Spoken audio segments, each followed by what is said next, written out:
পরম শ্রদ্ধাভাজন ব্রাহ্মণবাড়িয়ার সর্বস্তরের মুসলিম জনতা ও সর্বস্তরের উলামায়ে কেরামের মুরব্বী, ব্রাহ্মণবাড়িয়ার আকাবের আসলাফের ইয়াদগার শাইখুল হাদিস, শাইখুল তাফসীর, উস্তাদ মুহতারাম হযরত মাওলানা আশিক এলাহি বারাকাল্লাহু ফি হায়াতি, সম্মানিত উপদেষ্টা হেফাজতে ইসলাম বাংলাদেশ, উস্তাদ মুহতারাম ব্রাহ্মণবাড়িয়া জামিয়ার প্রিন্সিপাল মুফতি আজম হযরত মাওলানা মুফতি মুবারকুল্লাহ, সম্মানিত উপদেষ্টা হেফাজতে ইসলাম বাংলাদেশ বন্ধুবর হযরত মাওলানা শাইখুল হাদিস সাজিদুর রহমান দামাত বারাকাতুহু, নায়েবে আমির হেফাজতে ইসলাম বাংলাদেশ, আমরা ঢাকা থেকে যারা এসেছি, আমাদের মধ্যে আমাদের সংগ্রামী মহাসচিব, নায়েবে আমিরদের মধ্যে বেশ কয়েকজন, ওনারাও আসার প্রোগ্রাম ছিল, কিন্তু বিভিন্ন জনের বিভিন্ন রকম ব্যস্ততা। আরেকটা জিনিস আমরাও চিন্তা করেছি যে আমরা ব্রাহ্মণবাড়িয়া যেখানে একটা জেলার ভিতরে 15 জন শাহাদত বরণ করেছে, সেই জায়গায় আমাদের আমির হেফাজত আল্লামা জুনায়েদ বাবনগরী সাহেব ওই ঘটনার সময়ই উনি আমাকে টেলিফোন করে বলছেন যে আজকে যাইতে হলে আজকেই চলো। আজকেও যদি ওনাকে টেলিফোন করে যদি বলতাম যে হুজুর আপনি আসেন, তাহলে আমাদের আগে উনি ব্রহ্মে এসে বসতেন। আমরা একটা জিনিস চিন্তা করেছি যে আমাদের হেফাজতে ইসলামের 201 জন হেফাজতে ইসলামের কেন্দ্রীয় কমিটির সদস্য, আমাদের আমির হযরত মাওলানা জুনায়েদ বাবনগরী সাহেব সহ হেফাজতে ইসলাম নেতৃবৃন্দ, বাংলাদেশের শীর্ষ উলামায়ে কেরামকে নিয়ে আমরা ব্রাহ্মণবাড়িয়া আসব এবং এইখানে লক্ষ লক্ষ মানুষের জমায়েত হবে। আমরা শহীদদের স্মরণে একটি স্মরণ সবাই এখানে করবো ইনশাআল্লাহ। আজকে যারা আমরা এখানে এসেছি, আপনাদের সামনে যারা বক্তব্য রেখেছেন তাদের পরিচয় তো আপনারা পেয়েছেন, আমরা আগের থেকেই পরিচিত। মুফতি ফজলুল হক আমিনী রাহমাতুল্লাহি আলাইহির সুযোগ্য জামাতা, লালবাগ মাদ্রাসার শুরার সদস্য বলতে গেলে উনি মাদ্রাসা পরিচালনা করেন। মাদ্রাসার সুনামধন্য মুহাদ্দিস হযরত মাওলানা জসিম উদ্দিন সাহেব, উনি হেফাজতে ইসলাম বাংলাদেশের সহকারী মহাসচিব, ঢাকা মহানগরের সহসভাপতি। এছাড়া হযরত মাওলানা ফয়সল জামিয়া মুহাম্মদিয়া মাদ্রাসার ভাইস প্রিন্সিপাল, হেফাজতে ইসলাম বাংলাদেশের সহকারী প্রচার সম্পাদক, ঢাকা মহানগরীর প্রচার সম্পাদক। হযরত মাওলানা মুফতি শামসুল আলম সাহেব, জামিয়া মুহাম্মদিয়ার শাইখুল হাদিস, হেফাজতে ইসলাম ঢাকা মহানগর সহকারী আইন বিষয়ক সম্পাদক। হযরত মাওলানা জুনায়েদ কাসিমি সাহেব, কেন্দ্রীয় নেতা। আপনাদের এখানেই ব্রাহ্মণবাড়িয়ার হযরত মাহাদি আজম সাহেব, উনিও হেফাজতে ইসলাম বাংলাদেশের কেন্দ্রীয় নির্বাহী সদস্য। এছাড়া এখানকার উলামায়ে কেরাম হযরত মাওলানা ইলিয়াস হামিদি সাহেব, কেন্দ্রীয় সদস্য। হযরত মাওলানা রাশেদ বিন নূর, আমাদের মাওলানা ইসলাম সাহেবের সাহেবজাদা। মাওলানা জাকারিয়া মাদানী, মাওলানা সাইফুল্লাহ হাবিবি, ওনারা আমরা এইখানে আপনাদের এখানে সহানুভূতি পেশ করার জন্য এবং আপনাদের সঙ্গে একটা সৌজন্য সাক্ষাৎ, আমরা আপনাদের সাথে সাক্ষাৎ করে যারা ছেলে হারাইছেন, ভাই হারাইছেন, আমরা 3 জন, আমি, মাওলানা মামুনুল হক, খালেদ সাইফুল্লাহ আইয়ুবী, ব্রাহ্মণবাড়িয়া থেকে একটা রোগী গিয়েছিল ঢাকায় চিকিৎসা করে, শহীদ হুসাইন। এই মাদ্রাসার থেকে সে দাওরায়ে হাদিস হায়াতুল উলিয়ায় পরীক্ষা দেওয়ার পরে ভালো রেজাল্ট করে গত বছর সে আদবে লেখাপড়া করেছে। এই ছেলেটার মা বাবা তাকে সেই নুরানি মক্তব থেকে তার পেছনে কি শ্রমটা দিয়েছে, এবং সে শিক্ষাগত যোগ্যতার দ্বার প্রান্তে যখন পৌঁছেছে, তার মা বাবার ভিতরে পারিবারিক একটা আশা তো ছিল অনেক বড়, যে ছেলের বউ ঘরে আসবে, নাতি নাতর ঘরে আসবে, ছেলে রুজি রোজগার করবে, আমাদেরকে খাওয়াবে, আমাদের দেখাশোনা করবে। এলমি লাইনের দ্বীনের খেদমতে তার বিরাট একটা ক্ষেত্র প্রস্তুত হয়েছিল, যেটাতে সেই বছর থেকেই নামত।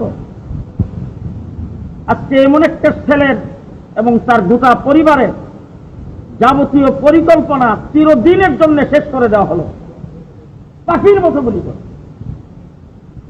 এইভাবে ব্রাহ্মণবাড়িয়ায় যারা শাহাদত বরণ করেছেন, আমরা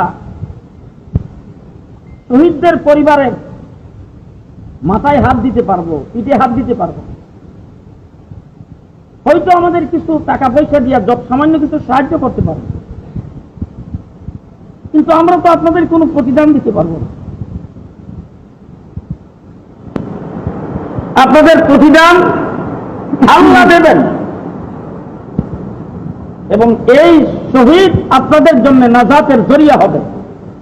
আমরা দোয়া করবো আল্লাহর দরবারে আপনাদের সাথে যেন আমাদেরকে আল্লাহ পাক কবুল করেন। আজকে যারা ব্রাহ্মণবাড়িয়াতে শাহাদত বরণ করেছেন, আজকে দেখবেন সব জায়গায় রাষ্ট্রযন্ত্র থেকে শুরু করে প্রশাসন, দলীয় লোকজন সব জায়গায় একটা শব্দ বলে, হেফাজতের তাণ্ডব। হেফাজত তো তাণ্ডবের সংগঠন না, হেফাজত হল একটি দ্বীনি অরাজনৈতিক শান্ত শিষ্ট সুশৃঙ্খল একটি সংগঠন, এবং এই হেফাজতে ইসলাম বাংলাদেশে সবচাইতে বর্তমান সময়ে সবচাইতে মজবুত সংগঠন, যেটা আমরা গত 28 তারিখে হরতালের মাধ্যমে সেটার প্রমাণ দিয়েছি। আমাদের সঙ্গে প্রশাসনের লোকজন কথাবার্তা বলেছেন, হরতাল নামের বস্তুটা তো বাংলাদেশে আর নাই, আপনারা সেটা আবার আনতেছেন কেন? বড় বড় দল হরতাল আহ্বান করে, রাস্তায় গাড়ি বন্ধ করতে পারে না, রাস্তায় গাড়িও চলে, পরের দিন পত্রিকা আসে গাড়িও চলছে, হরতাল হয়েছে। আর আমাদের পিকেটিং লাগে নাই, গাড়ি চালকরাই গাড়ি বন্ধ করে বাড়িতে বসে আছে। স্বতঃস্ফূর্ত হরতাল সারা বাংলাদেশে, আমরা কারোর সাথে যোগাযোগও করতে পারি নাই, বিনা যোগাযোগে সারা বাংলাদেশের ধর্মপ্রাণ মুসলমান সব রাস্তায় নেমে গেছে। গুলি খাইলাম আমরা, মরলাম আমরা, মামলা আমাদের বিরুদ্ধে, আর মামলাও বড় সত্য কথাবার্তা। আমাদের হযরত মাওলানা সাজদুর রহমান সাহেব বাইতুল মুকাররমের সামনে তিনি রড দিয়ে মানুষ পিটেছেন, কি লেখছেন যে ওনার হাতে ছিল লাকড়ি, চিলি। এই ধরনের, যেটা সত্যের কোনো লেশ নাই, এই ধরনের মিথ্যা মামলা আমাদের বিরুদ্ধে দেওয়া হচ্ছে গোটা বাংলাদেশে। আমার ভাইরা, কথা আমি লম্বা করব না, আমার নেতৃবৃন্দ কথা বলেছেন, আমরা শুধু আপনাদের সঙ্গে একটু সাক্ষাৎ করার জন্য এসেছি। যত সামান্য কিছু পয়সা, যেটা আপনাদেরকে শাহাদত যারা করেছেন তাদের প্রতিদান আমরা দিতে পারবো না, একটু সামান্য আপনারা হয়তো সামনে রমজান আসতেছে, ইফতারি হবেন, আপনারা হয়তো এর দ্বারা কোনো একটা কাপড় কিনবেন, হয়তো আপনাদের সামান্য কিছু খরচের ব্যবস্থা হবে, যারা অসুস্থ তাদের জন্য ওষুধপত্র কিনবেন। এইটা শুধু একটু সামান্য একটু সহযোগিতা আপনাদেরকে, এইটা আমরা আমাদের মধ্য থেকে, আমরা যারা এখানে এসেছি, আমাদের মধ্য থেকে আমরা যারা এখানে এসেছি, আমাদের কোনো ফান্ড নাই, আমরা নিজেরা যেমন হযরত মাওলানা জসিমউদ্দিন সাহেব উনি 1 লাখ টাকা দিয়েছেন, এরকম ভাবে আমরা যারা এখানে এসেছি, যারা আসে নাই, তারা এরকম ভাবে এক একজন স্বতঃস্ফূর্ত ভাবে কিছু পয়সা আমরা জমা করে আপনাদের জন্য নিয়ে, জি কয়েকজনের টাকা মিলে এটা আপনাদেরকে হাদিয়া স্বরূপ আমরা আপনাদেরকে প্রদান করব। তবে এর আগে আজকের এই মজলিসে যারা লাইভ দিচ্ছেন, যারা নিউজ করবেন, তাদেরকে বলে দিচ্ছি 26 তারিখে কোন প্রোগ্রাম আমাদের ছিল না। বাইতুল মুকাররমের ধর্মপ্রাণ মুসলমান মোদীকে বাংলাদেশে লাল গালিচা সম্বর্ধনা দেওয়ার কারণে যারা সহ্য করতে পারে নাই উনিকে সম্বর্ধনা দেওয়া, তারা বাইতুল মুকাররমে স্বইচ্ছায় জমায়েত হয়েছিল। তাদেরকে রড নিয়ে লান্ডাও নিয়ে মসজিদের ভিতরে ঢুকে মসজিদকে অপবিত্র যারা করেছে তাদের বিরুদ্ধে মামলা দিয়ে প্রথম গ্রেফতার করা লাগবে। দ্বিতীয় নম্বর কথা হলো, হযরত মাওলানা সাইদুর রহমান সাহেবের সঙ্গে টেলিফোনে বারবার যোগাযোগ করেছে।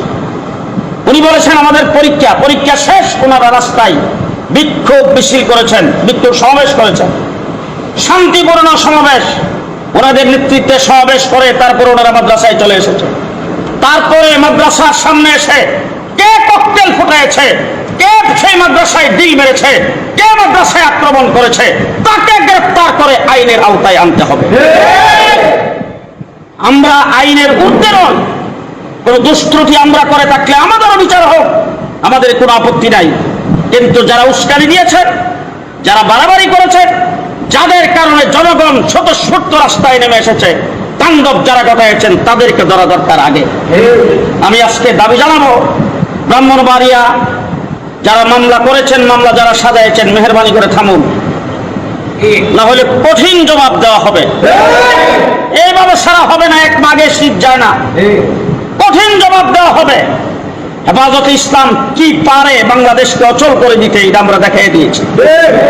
সুতরাং সামনে রমজানের মাস, আমরা শান্ত শিষ্টভাবে থাকতে চাই, কিন্তু সাথে সাথে ওইটাও স্মরণ করাই দিতে চাই, বদরের যুদ্ধ কিন্তু রমজানই হয়েছে, ফতেহ মক্কাও রমজানই হয়েছে। সুতরাং রমজানের মাস আমরা ইবাদত বন্দেগী করব, রহমতের মাস, মাগফিরাতের মাস, নাজাতের মাস। আমরা সেই মাসে শান্ত থাকতে চাই। মামলা বন্ধ করেন, গ্রেফতারি বন্ধ করেন।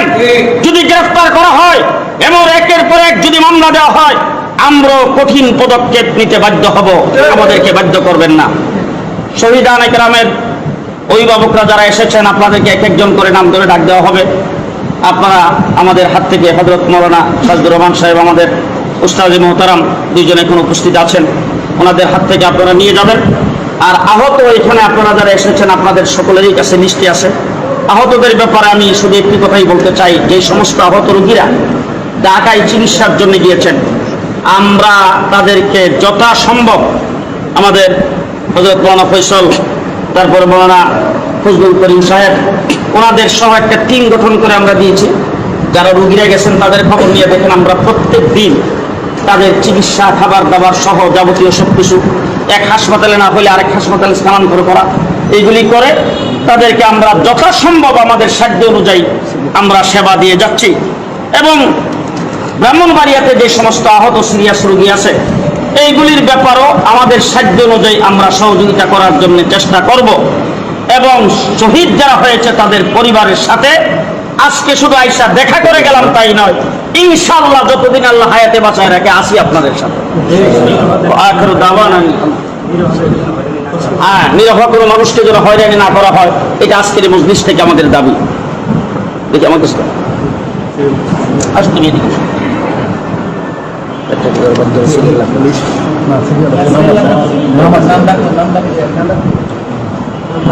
শহীদ আশিক মিয়া, পিতা সাগর মিয়া। শহীদ আশিক মিয়া, পিতা সাগর মিয়া কোথায়?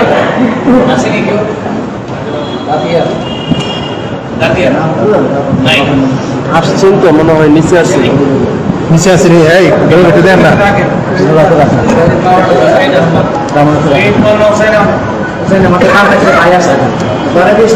হুসাইন আহমদ, পিতা শাহবাজ আলী। আচ্ছা আচ্ছা আচ্ছা।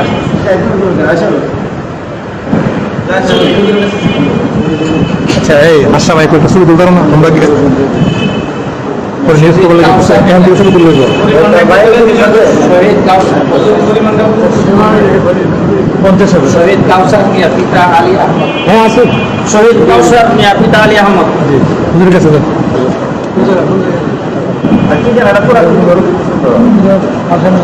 কোদাল কোদাল জি এই আশরাফ বললাম ছবি তুলতে বললাম না জাবির হোসেন। শহীদ বাদল মিয়া এটা আমরা দিচ্ছেন কাকা আয়সা পড়বেন জাবির হোসেন। ওদের ওই সুনামগঞ্জের ছেলেটা আচ্ছা শহীদ হাফেজ জুবাইর আহমদ। হাফেজ জুবাইর বুলবুল হক। জুবাইর আহমদের কাছে আসছেন তুমি ক্যামেরা ব্যাক নিউজটা পারো সুন্দর ব্যাক নিউজটা পারো না মুশাহিদ মুশাহিদ পিতা নূরে আলম। নূরে আলম। মুশাহিদ নূরে আলম। শহীদ হাফেজ কাউসার উদ্দিন। ইয়াসিন ছবি তুলতেছেন পিতা জহিরুল ইসলাম। কাউসার উদ্দিন পিতা জহিরুল ইসলাম। হুজুরের কাছ থেকে না সভা করে শহীদ জহির উনি না একবার নিচে পিতা আব্দুল লতিফ। না না নিচে জহিরুল আলম। শহীদ ফাইসাল মিয়া। ইয়াসিন ছবি তুলো ফাইসাল মিয়া মুবারক। একশো ভালো ছবি তুলো জি ক্যামেরা গেলে মোবাইল স্ক্রিনে গেছে আশিকুল ইসলাম। ক্যামেরা শহীদ আশিকুল ইসলাম। এই জায়গাটা না আশিকুল ইসলাম ছোট ভাই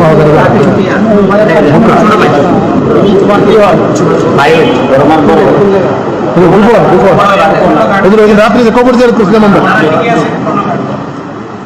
তোলা শহীদ আলহামি। আর পরে তুলো তো মানে আয় করতে পারি না কুত্তা পারা শহীদ হাদিস। ইয়াসিন ছবি তোলো না হাদিস মিয়া পিতা আলতাফ আলী।